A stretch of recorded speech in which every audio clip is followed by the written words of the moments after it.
자, 시작해보겠습니다. 오늘 읽어보고 할 내용은 페이지 74페이지 기후변화인데요. 기후하고 일기, 어떤 기상이라는 이름을 쓸게요. 어떤 차이가 있을까요? 그렇지. 오늘 날씨가 맑아요. 내일 비 올 거예요. 이런 것들은 일기예요. 반면 우리나라는 여름에 더워요. 근데 뭐 예를 들어서 우리나라는 여름에 태풍이 많이 몰려와요.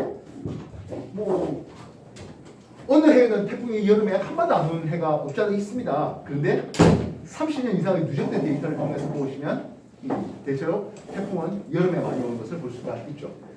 알겠어요? 그래서 30년 이상의 누적된 데이터를 통해서 그 기후 일기의 누적된 데이터를 우리는 기후라는 이름을 쓰겠고요. 반면 오늘 내일 뭐 이런 짧은 시간이면 일기, 기상이라는 이름을 쓸 수 있습니다. 근데 30년 이상의 누적된 데이터를 했는데요. 그게 변할 수 있습니까? 하면 변화가 가능합니다. 그래서 고기후라는 이름을 쓰겠네요. 옛날의 기후예요. 사람이 기록을 해놨다면, 특히 뭐 조선의 역사를 보시면은 뭐 언제 날씨가 어쨌는지 이런 것들 다 소상히 기록을 해놨습니다.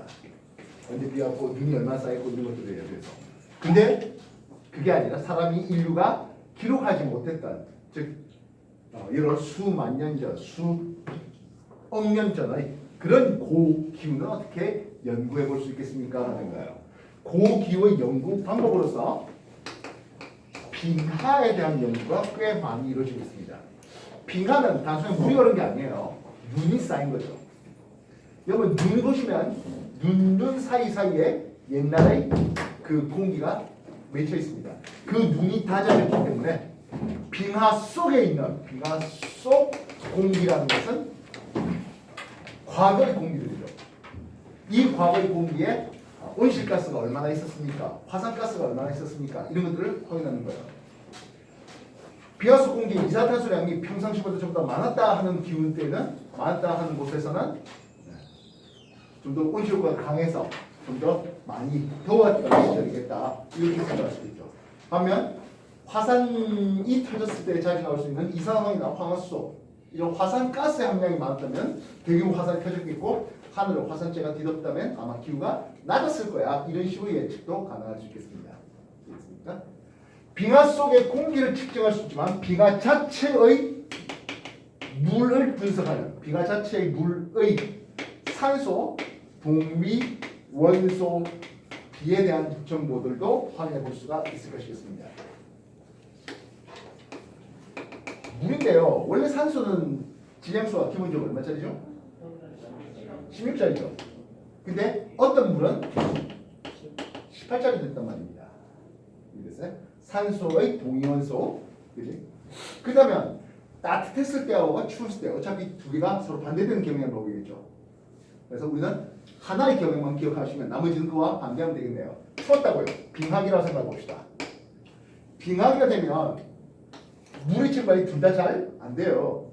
근데 어떤 게 그나마 증발이 더 될까요? 16짜리가 조금 가벼운 놈이 그나마 좀 더 증발이 되겠죠. 18짜리 무거워서 증발이 좀 잘 안 돼요. 혹 증발됐다 하더라도 그게까지 가서 극지방까지 가서 눈을 내리기가 쉽지는 않아요. 중간중간에 무거워서 먼저 떨어진단 말입니다. 알겠어요? 그래서 눈으로 만들어져서 극지방에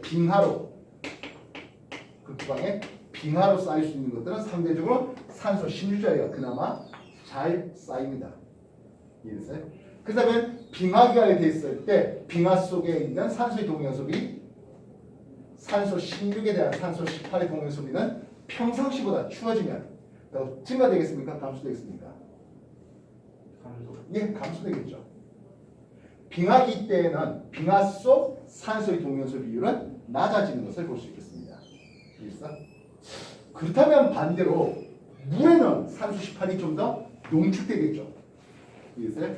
그래서 빙하기 때에는 해양 생물의 화석 속에 산소 16에 대한 산소 18의 동위원소 비율은 오히려 올라가겠군요. 이해됐습니까?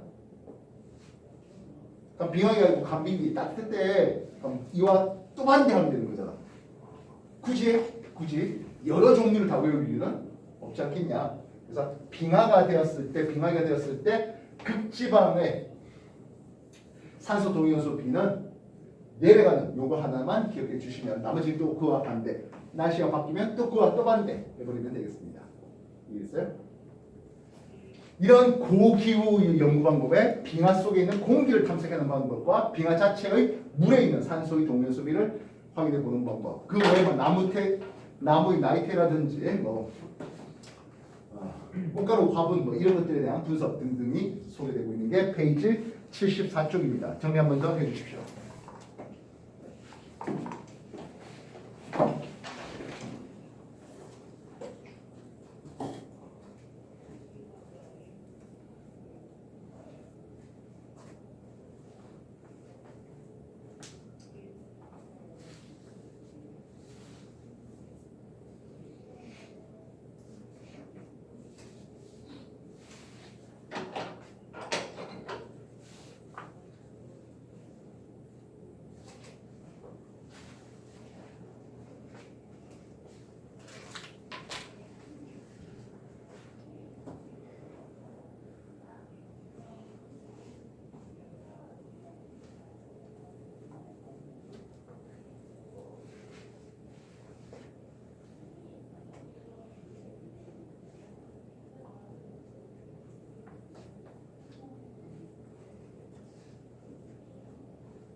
자, 우리가 지구의 역사를 볼 때 대략 한 46억 년 전에 지구가 탄생했을 거라 보는데요. 상당히 많은 기간들이 대략 5억 4천만 년 전까지가 선 캄브리아 시대가 되고 있습니다.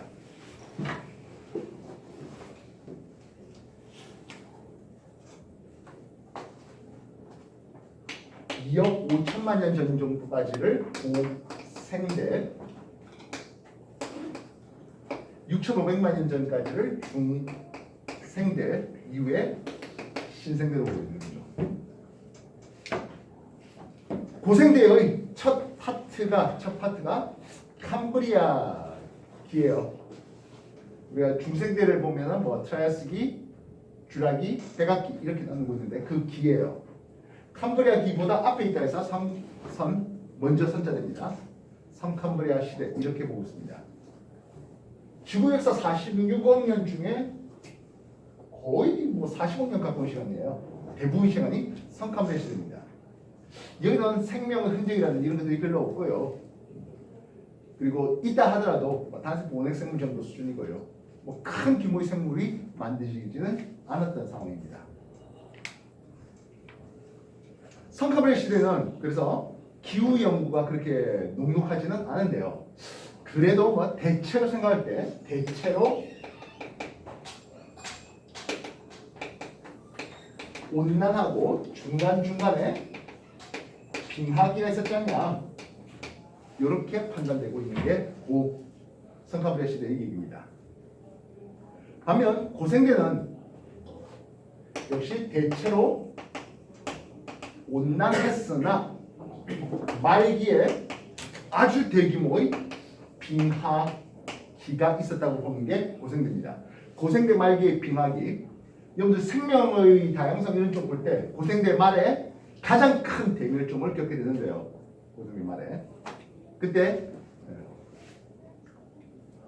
여러 대륙들이 합쳐서 하나의 초대륙, 즉 판게가 형성되는 그런 과정과 그리고 엄청난 큰 대규모 빙하를 가져오는 그런 것들을 통해서 대규모 대멸종을 가져왔다 이렇게 보시면 되겠습니다. 중생대는 전부 온난하고요. 빙하기는 없었습니다. 아무래도 빙하기가 오면 생명이 대멸종당하는 게 좋겠죠. 왜냐면 추워버리니까. 그러면 고생대가 끝날 때는 대규모 빙하기가 있었는데요. 중생대가 끝날 때는 대규모 빙하기는 없었습니다.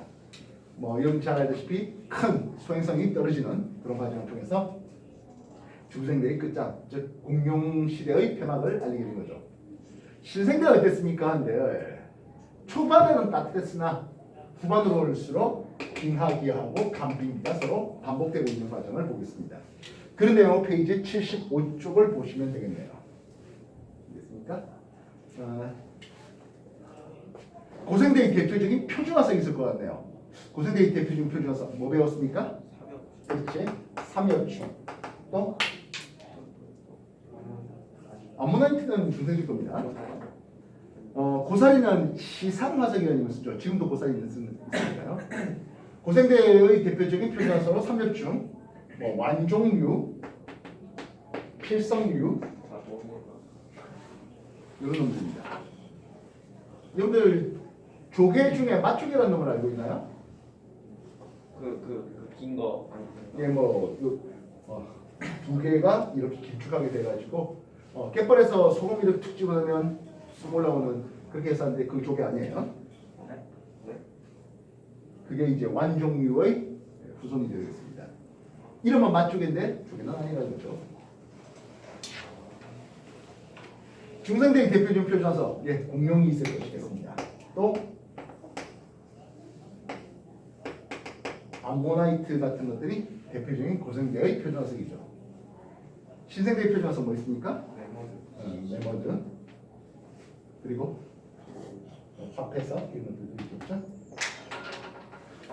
페이지 75쪽에 다시 한 번 더 정리해 주시도록 하겠습니다.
자, 그러면 이런 기후변화가 생기는 이유가 있을 거 아니에요, 그지?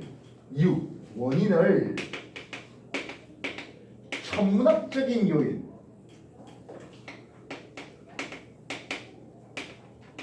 이건 지구 외적 요인으로 보고 있습니다. 그 외 지구 내적 요인도 있겠네요. 어떻게 시험 많이 나올 것 같아?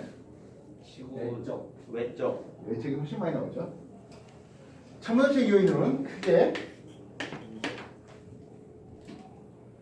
지구 공전 궤도의 이심률의 변화, 자전축의 기울기 변화,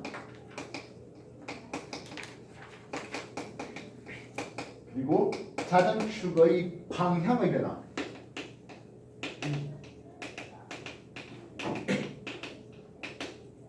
마지막으로 태양활동으로 소개되고 있습니다. 지구는 계절이 있죠. 봄, 가을, 겨울 계절이 있습니다. 계절 생긴 이유는 무엇입니까? 그렇죠. 지구의 자전축이 기울어진 상태로 지구 공전 궤도면 수직에 대해서 23.5도 기울어진 채로 공전하다 보니까 계절 변화가 생깁니다. 태양 주위로 지구가 꼿꼿하게 선 상태로, 자전축이 꼿꼿하게 선 상태로 그렇게 공전을 했었다면은 계절 변화는 극히 없었을 거예요. 그런데 공전 궤도에 대해서 기울어진 채로 공전하다 보니까 관심은 이런 북반구가 관심 있겠습니까? 남반구가 관심 있겠습니까? 당연히 우리가 있는 북반구가 관심 있죠. 태양에 대해서 태양빛이 지면에 높은 각도로 오는 태양고도가 높은 이쪽을 우리는 여름이라 하고 있습니다. 북반구는요 원하죠. 물론 남반구는 겨울이죠. 그렇다면 얘는 어떻습니까 하면 태양빛이 남중고도가 낮네요. 여기는 겨울이 되겠습니다. 이해됐어요? 지구가 자전축에 대해서 공정궤도면에 대해서 수직에 대해서 이 자전축 기울기가 23.5도 기울인 채로 공전하다 보니까 나타나는 현상이 계절 변화예요. 여름과 겨울을 해봤습니다. 있습니까? 뭐 요렇게 타원 궤도를 가지고 도네요. 타원으로 돈다고 했습니다. 완벽한 원은 아니에요. 그래서 태양에 대해서 상대적으로 가까운 여기를 우리는 근일점이라는 이름을 쓰고요. 태양에 대해서 상대적으로 먼 여기를 원일점이라는 이름을 씁니다. 가까울 근 원자입니다. 이해됐어요? 뻔하게 겨울 지나서 봄, 여름, 가을, 겨울에 그런 위치상을 볼 수 있겠습니다. 알겠습니까? 자, 이거는 굉장히 중요한 부분인데요. 노트 하나 꺼내셔서 물론 여러분들 책에 이쁘게 잘 그려져 있습니다만은 다시 한번 정리할 수 있도록 하십시오. 노트 하나 꺼내십시오.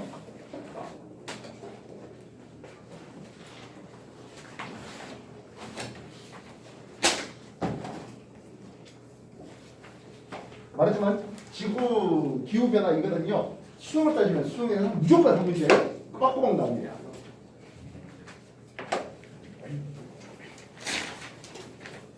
여러분 중학교 2학년 하더라도 이 얘기들을 정확하게 놓으면 수능 문제 한 문제는 맞출 수 있거든요. 그리고 얘는 거의 기본적으로 3점짜리 문제입니다. 내적 교육이요? 잘 안 나와요. 외적 교육 이게 훨씬 더 거의 필수적으로 나옵니다. 지금 당장의 상황은 이렇습니다. 북반구가 근위쪽에서는 겨울, 원위쪽에서는 여름이 걸리고 있는 이런 상황입니다. 정리 한번 더 해주십시오. 그리세요. 이쁘게 잘 그리세요. 한번 정확하게 놓으면 평생을 써볼 수 있는 게 이 내용이에요. 근일점이 가까운 거 아니에요? 근일점이 가까워요. 근데 태양의 남중고도는 낮아요. 그래서 겨울이 걸린 거예요. 이게 엄청나게 20mm 엄청 큰 타원까지는 아니에요. 잘못 그렸지. 진짜. 저게 지금 당장의 상황이에요.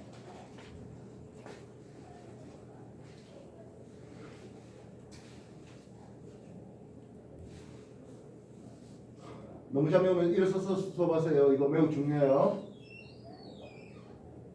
뒤에 일어서 정신 차려. 정신 차려. 그림 사료부터 다시 그려.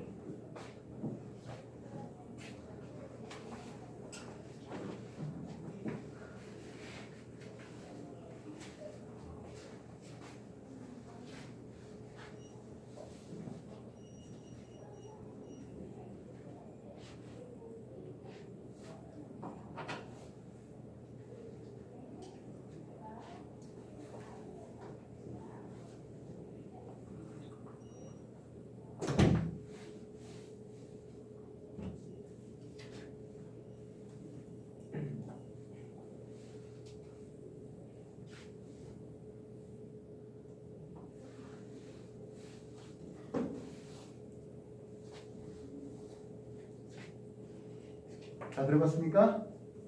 자, 우리 지구의 자전축이 태양 쪽을 향해서 이렇게 기울인 채로 자전의 방향 반시계입니다. 공전, 반시계 방향으로 공전하고 있습니다. 이 지금 당장의 상황이에요. 이해됐어요? 근데 이 자전축의 방향이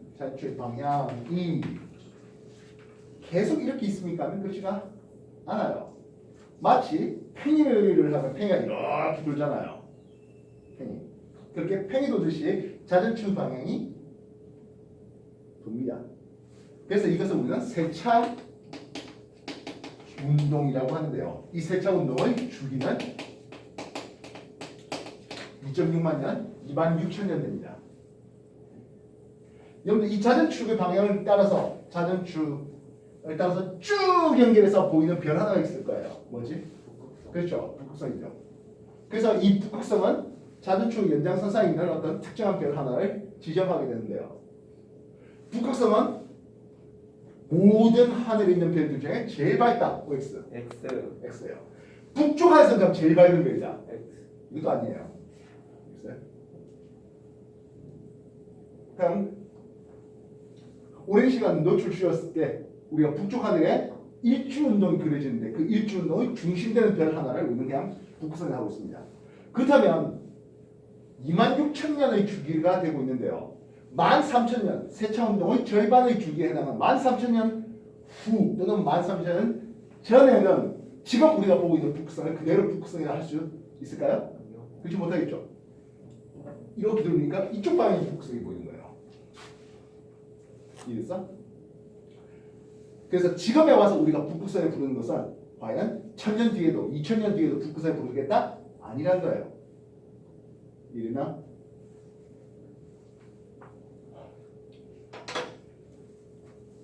여러분들 조선 건국은 흔히 말하는 역성혁명입니다. 역성혁명 무슨 뜻입니까? 맞나? 고려의 왕은 고려의 킹은 성을 왕실 쓰고 있죠. 태조 왕건에서부터 시작하는. 그렇구나. 역성 몰라? 아, 알아요. 아, 궁예. 아, 궁예가 왜 왕이시야?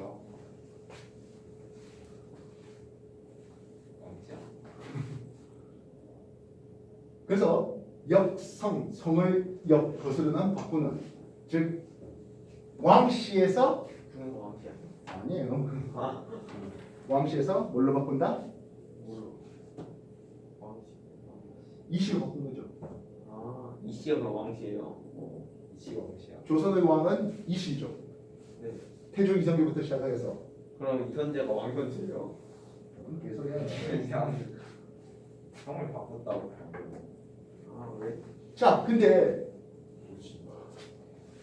다른 동양이라든지 또 아예 서양들도 보면은 어떤 특정 왕조가 여러 거의 500년 가까이 그렇게 지속되는 왕조들이 별로 없어요. 중국 보면은 뭐 금방금방 한 두어 세대 하면서 바뀌고 그러잖아요. 진나라 실컷 통일했지만 채 왕이 3대를 가지 못했던 상황을 보고요. 뭐 중국의 뭐 송나라니 뭐 수나라니 해석하는 이런 것들이 당나라니 해석하는 이런 것들이 역시 그렇게 오래된 그 왕조를 이어가지를 못했습니다. 그래서 고려는 거의 500년 가까이 이어갔습니다. 조선 역시 마찬가지인데요. 그러면 한 500여 년 동안 그렇게 고려가 지속되고 있었으니까 그 민중의 입장에서는 고려 왕조가 사라지고 새로운 왕조가 들어온다는 거에 대해서 쉽게 받아들였어요. 그러지도 않았죠.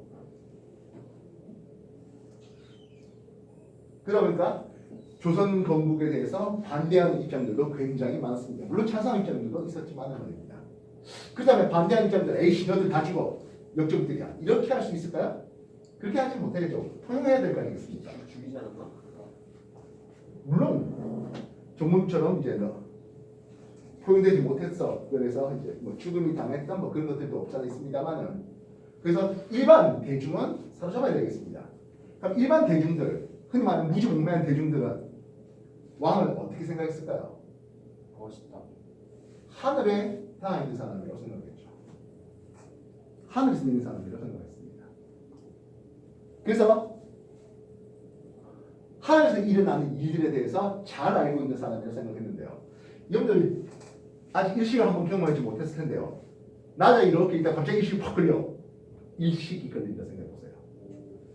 물론 개일식이 약 8분밖에 지속 안 됩니다만은 그 8분의 시간이 경이롭다 느끼겠습니까? 즐겁다 느끼겠습니까? 아니면 공포스럽다 느끼겠습니까? 즐겁다. 정의롭다. 지금에 와서야 뭐 그런 일식에 대해서 미리 알고 있기 때문에 뭐 경이롭고 즐겁고 일부러 찾아가 볼 그런 거가 되겠죠. 참고로 우리나라는 2035년도 2월 달에 강원도 평창 인근에 개기일식이 걸립니다. 얘기했던 적이 있을 텐데요. 기억나실까요? 2035년도입니다. 뭐 이런 말은 나도 개기일식은 내 눈으로 직접 경험해 본 적은 없어요. 나도 여유가 되면 계기식 걸릴 때 외국에 가서 뭐 그렇게 보고 싶습니다만은 뭐 이런 생업에 얽매여 있는 부분이고 그런 거니까. 근데 그 옛날 사람은 당연히도 공부 그 자체였겠죠. 갑자기 계기식이 걸려. 근데 아니야. 해가 먹히는 일식이 어느 날 이렇게 해서 일어날 거야라고 얘기를 해준 사람이 있다면, 그리고 그 사람의 말에 맞춰서 일어난다면 그 사람은 어떻게 생각할까? 하늘에 대한 인사를 요금 느끼겠죠. 이렇게 일식이라든지 이런 천문 현상에 대해서는 조선에서 뿐만 아니고 고려뿐만 아니라 모든 왕조에서 다들 공통적으로 중요하게 여겼던 상황입니다. 여기서 킹세종 얼마나 늙었습니까? 세종대왕. 근데 세종대왕이 개기일식이 15분, 꼴랑 15분 차이로 개기일식의 일어난 시간을 잘못 얘기했다고 해서 역관이라고 부릅니다. 청문할 때, 청문역자 했을 때 그 청문 현상이 일어나는 것에 대해서 연구한 사람의 목을 쳤어요. 꼴랑 15분 차이 때문에. 그만큼 중요하게 여겼던 일입니다. 태조 이성계, 이 사람은 그래서 자기가 하늘에 닿아 있는 사람이라는 걸 보여주기 위해서 천상열차 분야지도라는 조선의 천문도를 만들었습니다. 물론 자기가 직접 만든 건 아니고요. 천상열차 분야지도 그걸 또 거슬러가면 이거는 구구의 시대의 천문도였다라고 하는 주장들도 있습니다. 어쨌든 천상열차 분야지도라는 하늘의 별자리를 세세히 기록을 해놨습니다. 나중에 그 별자리 지도가 한번 나올 텐데요. 조선에서는 3개의 천상열차 분야지도가 만들어졌습니다. 하나는 태조 이성계 겁니다. 남아있습니다. 그리고 태조 이성계의 그 천문도는 중앙아시아, 페르시아, 이란 쪽에 있는 굉장히 큰 천문대에 실려 있습니다. 그때는 이제 킹세종이 보내준 거다라고 하면서 조선의 옛날에서 조선에서 보이는 별자리는 이렇습니다 하고 보내준 게 있어요. 또 하나는 세종 때 만들었습니다. 안타깝게도 세종 때 만든 거는 남아있지가 않고요. 그리고 아까 말했던 그렇게 탁본 떠서 보내준 거는 세조 때 만든 거였습니다. 세종 때 것이 아직은 남아있지 않고 발견되지 않았는데 만약에 여러분들이 발견해낸다면 또 엄청난 이슈몰이가 되겠죠. 그리고 숙종 때 것이 남아있는데요. 그게 검은 흑요석에다가 이제 생겼는데 예전에 이게 그 땅에 엎어져 있었습니다. 그래서 그 청와대가 경복궁에 놀러 갔던 사람들이 그게 뭐 식탁 삼아서 난리하면서 그렇게 했던 도인데 나중에 들어보니까 천상열차 분야지도의 그 비석이라고 하죠. 근데 그 밑에 적혀 있는 것이 킹 세종 때 것으로부터 약 200여 년의 시간이 흘러서 별자리 위치가 조금 바뀌어져서 새로 만들었다는 게 숙종 때 그렇게 해놨습니다. 참고로 여러분들이 국사를 좀 공부해 보시면 숙종이라는 사람은 왕권이 굉장히 강했던 사람이에요. 왕권이 강하다? 역시 마찬가지. 그런 왕의 역사를 쓸 수 있는 왕의 역사를 만들 수 있는 일들을 많이 했다는 얘기죠. 천상열차 분야지도 그때 또 하나 더 만들어 했다는 거죠. 여러분 우리가 별을 항상 북박이별이라는 이름을 쓰는데요. 진짜로 한 곳에 고정되어 있으니까 그렇지가 않아요. 약간 바뀌어요. 왜냐하면 아까 이런 세체운동이 또 있겠고 또한 태양계를 비롯한 이런 놈들이 우리 연화 자체를 회전하지 않습니까? 그래서 지금 당장 사람이 한평생 살아서는 별 위치가 바뀐다는 건 제대로 느낄 수가 없는데요.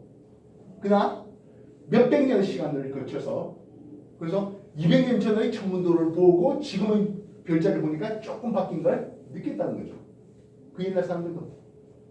이해했어? 그래서 약 1.3만 년이라는 시간, 다시 말하면 세차운동 주기의 반주기가 지난다면은 하겠습니다.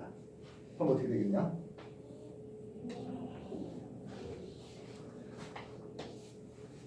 이제 원일점에서는 태양이 반대 방향으로 가 있죠. 지구자주식 반대 방향으로 가 있습니다. 그쪽도 마찬가지겠죠. 그러면 북반구는 원일점에서 지금 당장 여름이었는데 자주축이 이런 방향으로 됐습니다. 겨울이 됩니다. 이해됐습니까? 근일점에서는 이제는 여름이 되네요. 멀었던 여름이 좀 가까운 여름이 됐습니다. 가까웠던 겨울이 멀어졌습니다. 북반구의 연교차는 증가할까요? 감소할까요? 증가. 예, 증가합니다. 남반구도 어떨 것 같아? 남반구도 증가할까? 남반구는 이쪽에 겨울이었습니다.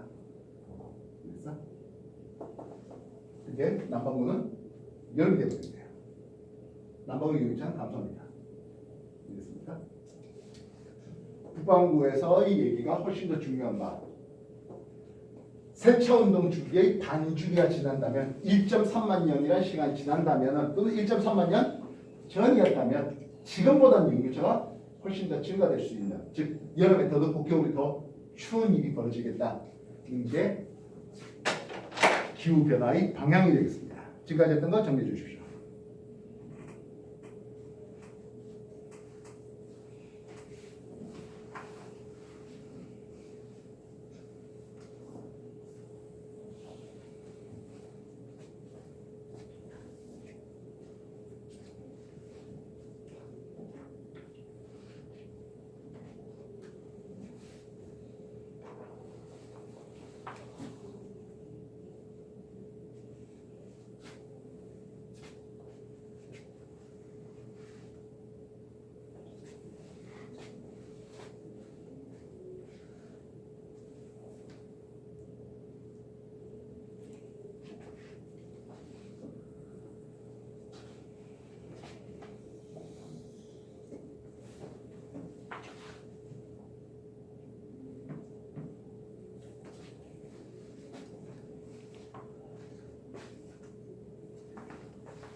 그려보고 있습니까? 필요하세요. 그럼 따라서 하십시오. 그냥. 자, 그럼 다시요. 이게 세차운동이 반주기가 지났댔잖아.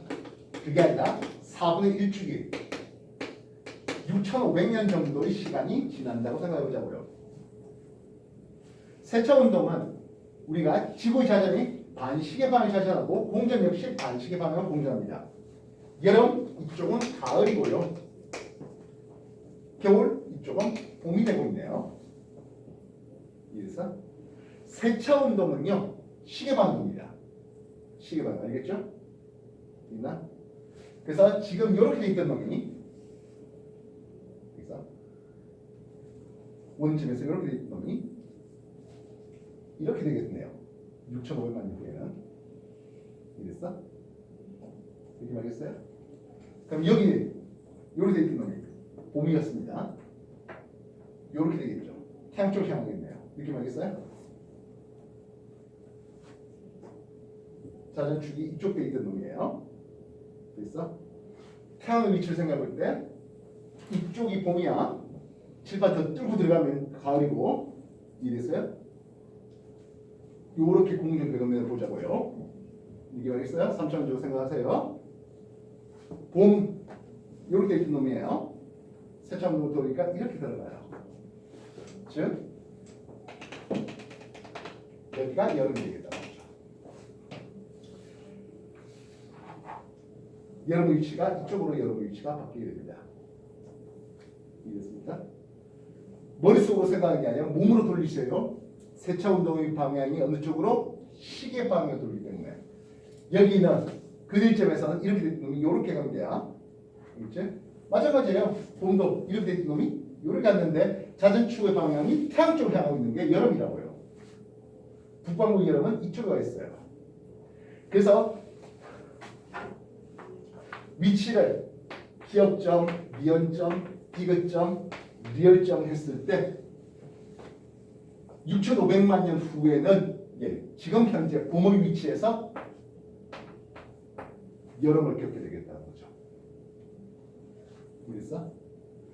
그렇다면 13,000년 뒤에는 가을이 되겠네요. 자전축이 공전기를 방향, 반시의 방향이에요. 느낌 알겠어? 외워서 푸는 게 아니라 그림을 그리고 풀어라는 얘기야. 이거 외울래요? 하나를 보고 세차운동 방이 시계 방에 돈다는 걸 생각해가지고 그래가지고 말을 만드는 과정이라고요. 생자로 외우다 하면은 뭔 소리 외워? 외우기 너무 많아. 그게 아니라 태양 쪽을 자전축이 태양 쪽을 향하고 있을 때가 남중고도가 높아. 여름이야. 태양 쪽과 반대 방향 남중고도가 걸리면 북반구가 겨울이야. 세차운동 지구의 자전 및 공전이 반시계 방향 자전 및 공전하는데 세차운동 방향은 시계 방향 돌거든. 그래서 시계 방향으로 돌릴 게 6,500만 년, 13,000년 지나면 이렇게 돌리면 하는 거라고. 대부분은 이 문제겠습니다만은 가끔 6,500만 년 전, 경우에 따라서 6,500만 년, 6,500만 년 후가 아니라 6,500만 년 전의 상황도 생각해 볼 수 있겠죠.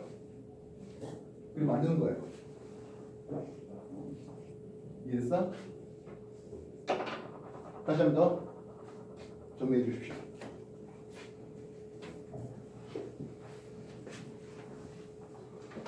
(3점짜리) 문제로 수능 친다면 무조건 나오는 게 이거야.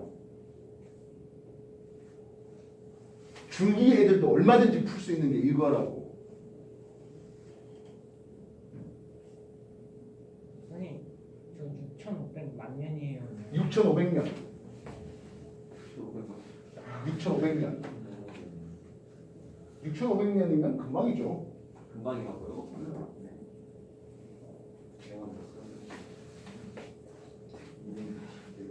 죽을 때까지 하고. 생각해봐. 천문학에서는 뭐 맨날 단위가 몇백만 년, 몇억 년 이렇게 하고 있는데 만 년도 안 되는 시간이면 저보다 나이가 많잖아요. 이것도 나이 적은데 예전에 말했죠. 백두산은 분명히 조만간 분화한다고요. 근데 그 조만간이 얼마인데요 하는 거죠. 그 조만간이. 석 달 있다가요? 아니요. 그 뜻이 아니에요. 220년 한 3,000년 정도는. 금방이니까. 저 인류 멸망하고 어떻게 한다? 아저씨 인류 이런 유인이 풀어볼게 보고 싶어 일찍이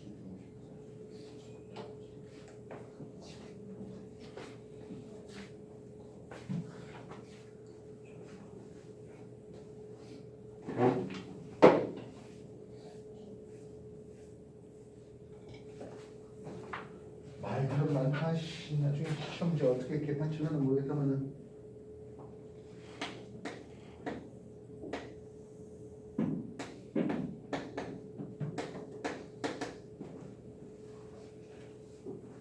자, 다시 보겠습니다. 근일점과 원일점인데 북반구는 여기가 여름이 걸리고요. 이쪽이 겨울이 걸리고 있는 상황이다라고 했습니다. 이랬어? 두 번째는 이심률 변화인데요. 이심률, 이 0이라는 것은 완벽한 원을 뜻하고 있습니다. 그럼 이심률이 증가된다는 것은 좀 더 찌그러진 타원이 되겠다는 뜻으로 해석할 수 있겠죠. 이해됐습니까? 지금 이 상태에서 이심률 공정궤도가 타원으로 되어 있는 상태에서 이심률이 증가되는 케이스하고 이심률이 감소하는 케이스는 당연히 다른 결과를 가져오겠죠. 이심률이 감소한다면 해보자고요. 이심률이 감소한다는 것은 좀 더 원에 가깝게 돌겠다는 뜻입니다. 이해했어요? 좀 더 원에 가깝게 돌게 되면 하겠습니다. 지금 북반구 여름이 이쪽에 걸려 있는데 가까워집니다. 북반구 겨울이 여기에 걸려 있는데 멀어집니다. 이심률이 감소한 경우에 북반구는 좀 더 원에 가깝게 돌는 그런 궤도로 바뀌게 된다면 북반구는 연결차가 증가할까요? 감소할까요? 증가해요. 그럼 남반구는 어떻게 되겠습니까? 네. 겨울인데 좀 가까워지고 여름인데 좀 더 멀어집니다. 남반구는 연결차가 감소하겠습니다. 구분되겠습니까? 20률이 증가되면 또 그와 또 반대해버리면 되겠죠. 이해됐어요? 20률이 증가 감소 둘 중에 하나만 더 기억하시면 즉 좀 더 원에 가깝게 돌면은 북반구는 어떻게 되겠습니까? 하는 내용입니다. 정리해 주십시오.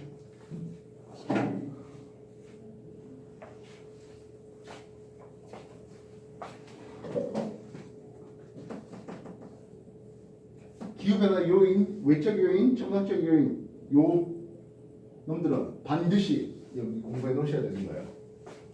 점수 먹으라고 한 단어야 이거. 생자로 외워서는 답이 안 나오는 단어이고 지금 당장에서 그림을 어떻게 그리려 하는 것들이죠. 그림을 많이 주면 점수 먹기 좋아요.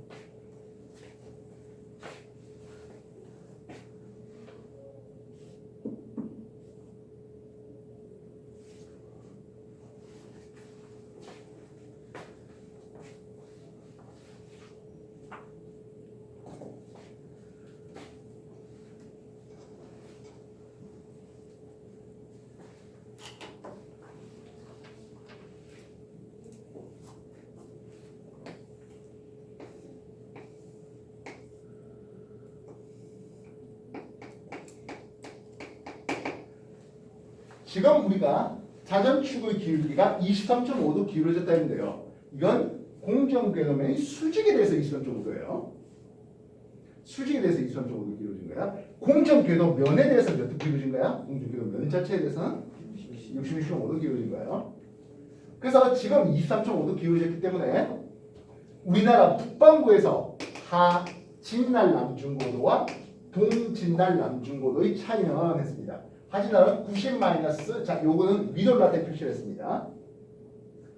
플러스 23.5도가 되고 있습니다. 동진날이요 90 마이너스 위도에서 마이너스 23.5도입니다. 다시 말하면 가장 남중고도 높을 때와 가장 남중고도 낮을 때 이 남중고도의 차이는 몇 도 차이 납니까 하면 47도 차이가 납니다.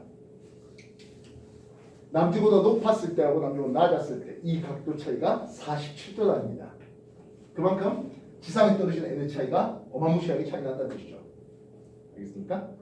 근데 이 남중고도, 이 자전축의 기울기가요 항상 23.5도로 일정한 건 아니에요. 주기에 따라서는 약간 더 커져서 24.5도에서 작아질 때는 21.5도까지 작아집니다. 알겠어요? 그렇다면 만약 24.5도로 기울기가 더 커진다고 생각해볼까? 그럼 어떻게 되겠어? 90 마이너스 위도에 플러스 24.5도 90 마이너스 위도에 마이너스 24.5도가 되겠죠. 이번엔 49도 차이가 더 커지겠네요. 연결차가 더 증가되겠네요. 단 이건 남반구도 연결차가 증가는 똑같습니다. 이해했어요? 세차 운동의 주기, 이심률 변화 주기, 지구 자전축의 변화 주기가 다 똑같을까요? 세 개가? 다르겠죠. 세차 운동의 주기, 기울기 변화의 주기, 그리고 이심률 변화 주기가 서로 다릅니다. 그래서 이 서로 다른 주기를 합쳐 보았을 때 흔히 말하는 엎친 데 덮친 격으로 추울 때 더 춥게 더더더 춥게 만드는 그런 조건이 만들어지는 그런 주기를 찾으려고 했던 사람이 밀란코비치라는 사람인데요. 밀란코비치 주기라는 것입니다. 지구 기후 변화의 자전축의 방향 세차 운동이라고 합니다. 이심률 변화 그리고 기울기 변화를 합쳐서 그래서 지구에 언제 빙하기가 있었는지 그리고 앞으로 빙하기는 언제 올지를 유추해 보겠다는 사람이에요. 단 이런 빙하기와 같은 그런 것들은 외적 요인에 의해서만 생깁니까 하면 그렇지 않죠. 내적 요인에 의해서도 생겨요. 수로의 분포 변화라든지 온실가스의 함량 변화라든지 이런 것들로 인해서 내적 요인에 의한 것들도 많이 있어요. 알겠어? 정리해 주십시오. 페이지 76조 기후변화의 외적 요인, 청각적 요인으로 소개되고 있습니다. 세차온도의 주기가 26,000년, 자전출 경사 주기가 41,000년, 20일 변화가 10만 년, 이런 것들을 조합해가지고 정리한 사람이 밀란코비치라는 사람이에요.